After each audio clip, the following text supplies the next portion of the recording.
가장 큰 차이점은 그건 것 같아요. 병원이 편하게 환자를 돌보느냐, 환자를 위해서 환자를 돌보느냐, 딱 그 차이인 것 같아요.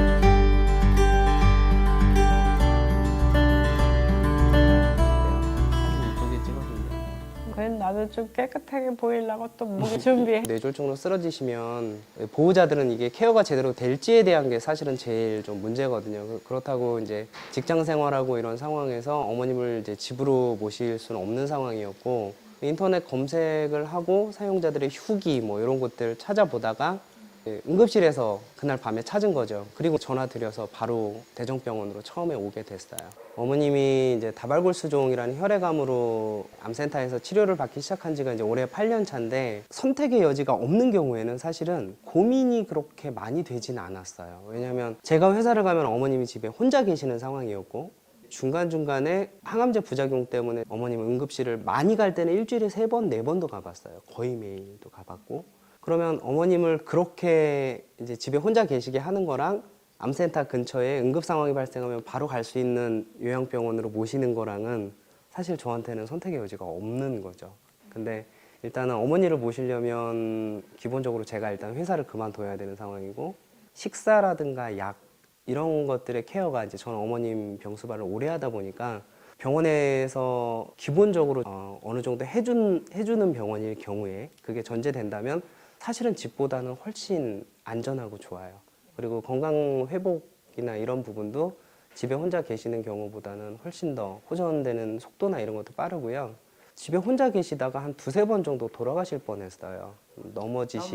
넘어지시고, 가능하면 집에서 모시면 좋겠지만 그게 그렇게 쉽진 않은 것 같고, 환자라는 입장에서 나쁘지 않은 병원이라면, 잘 해주는 병원이라면 병원에 모시는 게 오히려 어머님한테는 좀 더 도움은 되는 것 같아요. 그 뇌졸중 때문에 입원을 2군데 병원을 하셨었어요. 암센터 근처에. 뭐 주 병원이 이제 일산의 국립암센터고, 여기랑은 이제 거리가 되게 멀잖아요. 가장 큰 차이점은 그건 것 같아요. 병원이 편하게 환자를 돌보느냐, 환자를 위해서 환자를 돌보느냐, 딱 그 차이인 것 같아요. 그래서 기존에 있었던 곳에서는 어머님이 치매 증상도 있으시고 이러다 보니까 뭐 여기저기 많이 다니려고 하시고, 모르는 사람 붙잡고 아는 척도 하시고 뭐 그런 것들이 이제 많이 있었죠. 그때 어머님을 2군데 다 똑같았어요. 약하고요. 그 다음에 어머니를 결박하는 거 2가지로만 어머니를 컨트롤을 했어요.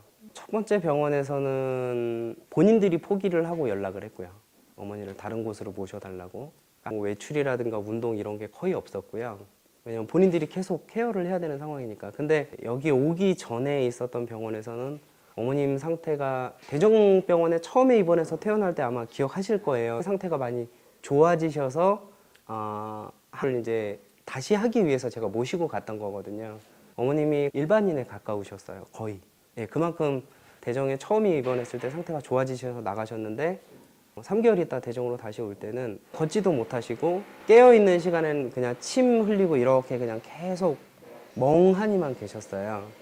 그 병원에 있던 같은 병실에 계시던 분한테 전화를 받았는데, 어머니를 거의 24시간 결박해 놓는다. 암센터 정신의학과에서 처방해준 그 약들 있잖아요. 주무시거나 좀 진정되는 그 약의 3배 용량을 임의로 썼어요. 이제 제가 항상 암센터 갈 때마다 그 약에 대한 투약 일지를 받아서 갔었는데, 너무 심하다라는, 이렇게 해도 되는지 모르겠다라고 암센터에서도 그러셨는데, 그 선생님은 눈앞에서 보고 계시는 주치의가 판단을 했으니까 필요해서 했겠지라고만 이제 하셨는데, 실제 어머니는 3개월 만에 거동도 못 하셨어요. 환자한테 대하는 것들은 사실은 그냥 보면 느껴져요. 제가 병원 생활을 하도 오래 하다 보니까. 일단 다른 병원들에서는 어머님의 외출이나 운동 이런 거를 보호자가 요구하지 않으면 거의 안 해줬던 것 같아요. 그래서 그게 싫었어. 근데 대정은 오히려 그 어머님한테 약도 좀 가능하면 안 쓰려고 하셨고, 결박 같은 경우에는 되게 싫어하셨고요. 그리고 가능하면 외출이나 근처로 운동도 많이 시켜주시고, 그리고 대화를 해보면 스태프분도 그렇고 간호사분들도 그렇고 이게 동일한 그 느낌이 있어요. 이분들이 환자들을 위해서 정말 뭔가를 하는구나라는 게 느껴지는. 그래서 여기 오기 전에 있던 병원에서 어머님의 그런 상태, 그다음에 어머님을 모시고 제가 한 달에 한 2번 정도 외래를 갔거든요. 그러니까 어머님을 계속 제가 뵙다 보니까 상태가 안 좋아지는 게 눈에 보였을 때 저는 대종병원 외에는 더 이상은 다른 데로 모실 수 있는 선택의 여지가 없었어요. 그거를 이미 경험을 했었고, 네, 차이가 되게 많이 나죠. 기존에 있던 병원에서는 여기서 이야기하시는 정서적 지지라는 부분이 거의 없었어요. 그래서 그게 어떻게 보면 제 입장에서 제일 크게 느껴지는 건데, 대정에서는 어머님이 다른 소리를 하면 그거에 장단을 맞추어서 같이 이렇게 대화를 좀 해주시잖아요. 근데 타 병원에서는 그렇게 하면 그냥 다 이렇게 윽박 지르듯이 하거나 약을 세게 해가지고 주무시게 만들거나 그게 행동으로 옮겨지면 묶어놓거나, 그게 아마 대정하고 다른 병원의 제일 큰 차이였던 것 같아요. 어머님이 처음에 여기 병원에 입원하시고 나서 얼마 있다가 다른 병원으로 좀 옮겼으면 한다는 이야기를 들었어요, 주치의 선생님한테. 근데 그 원인이 어머님이 계속 움직이시고 간병인 분이 너무 힘들어서 계속 바뀌시는 거예요. 그 부분이 좀 너무 어려우니까, 그러니까 제가 알기로 거의 일주일에 한 번씩 바뀌셨던 것 같아요. 그때 제가 선생님한테 부탁드렸던 게 딱 그거 하나였어요. 그러니까 다른 데로 모시고 가는 건 상관이 없고 병원을 알아보면 되고 어차피 비용 지불하면 어디서든지 받아줄 곳은 있을 거니까 상관은 없는데, 저는 어머님이 어떤 대우를 받고 나중에 어떻게 그곳에서 이렇게 나중에 생을 마감하실지가 눈에 다 보인다. 왜냐면 기존 병원에서 경험을 했잖아요. 다른 병원들이 다 똑같았어요. 정도의 차이가 있을 뿐이지 그 기조 자체는 다른 병원들 다 똑같았거든요.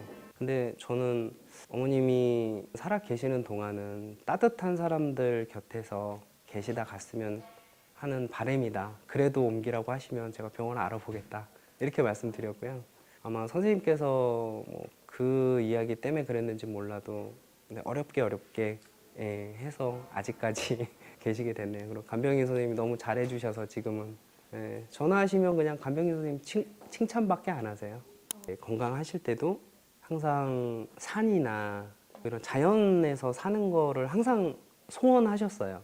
돌아가실 때는 꼭 시골에서 산도 있고 앞에 꽃도 있고 뭐 이런 데서 사시길 원하셨는데, 일단 어머님 산책하실 때 화상통화나 뭐 이런 거 같이 해보고, 그리고 저도 면회로 오면 둘러보잖아요. 전 개인적으로 너무 좋아요. 그리고 어머님도 퇴원하셨을 때 대정병원 칭찬을 정말 많이 하셨어요. 그런 환경적인 부분, 계속해서 밖에 나가서 운동하고 밖에 나가서 경치 보고 그런 부분 너무 좋다고 하셨던 것 같아요. 솔직하게 말씀드리면 되죠. 사실은 그거는 답변해 드리기가 되게 어려워요. 왜냐면 제가 이제 기존 병원이랑 비교를 해서 좀 안 좋았던 점들하고 말씀을 드렸잖아요. 그러다 보니까 이제 만족도가 워낙에 높아서 네. 사실 저는 더 이상 바라는 게 없어요. 어머님이 계시는 동안 앞으로 그 시간이 얼마일지 사실 지금 저는 잘 모르겠어요.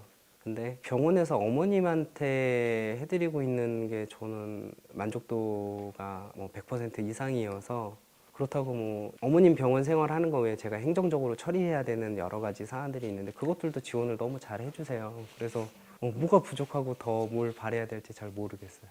네. 약간 좀 조작의 티가 좀 나나요? 사실은 제가 질문지를 먼저 좀 달라고 말씀드리려고 했는데, 그러면 제가 준비를 할 것 같아서 일부러 말씀을 따로 안 드렸어요. 그냥 아프시기 전까지 그냥 저 때문에 일하고 돈만 버시고 사셨던 것 같아요. 그래서 어머님 아프시고 나서는 해드릴 수 있는 게 사실 자식은 별로 없거든요. 자식은 별로라고 그래도 말씀드리기보다는 이런 자식 같은 10명을 키울 거야. 그 속 안 세겠어, 그렇게 한 번도. 아프시기 전까지 계속 일을 하셨던 것 같아요. 그냥 일반 식당 일 하시고, 노멀하게 고생 많이 하셨죠. 네가 더 힘들었지, 나보다. 내 보줄 맞춰야 되니까 벌이를 해야 돼. 대학 졸업하기 전부터 시작했어. 그래가지고 지금 이날이 때까지 일을 하는 거냐. 나는 지는 내가 안쓰럽겠지. 내가 저한테 바라는 것도 다른 거 없어. 그냥 건강하게 남 먹을 때 먹고 남 잘 때 자고 그냥 그렇게 그냥 생각하고 살았으면 좋겠어. 저는 그때 어머님이 아프시고 나서 이렇게 춤추면서 밝게 그런 모습을 봤다라는 그거 자체가 일단 집에서는 없으셨고요. 제가 이렇게 살갑게 딸처럼 그렇게 하는 스타일은 아니어서 없으셨는데, 다른 병원에서는 웃는 모습조차도 제대로 본 적이 없어요. 그래서 저는 되게 감사해요.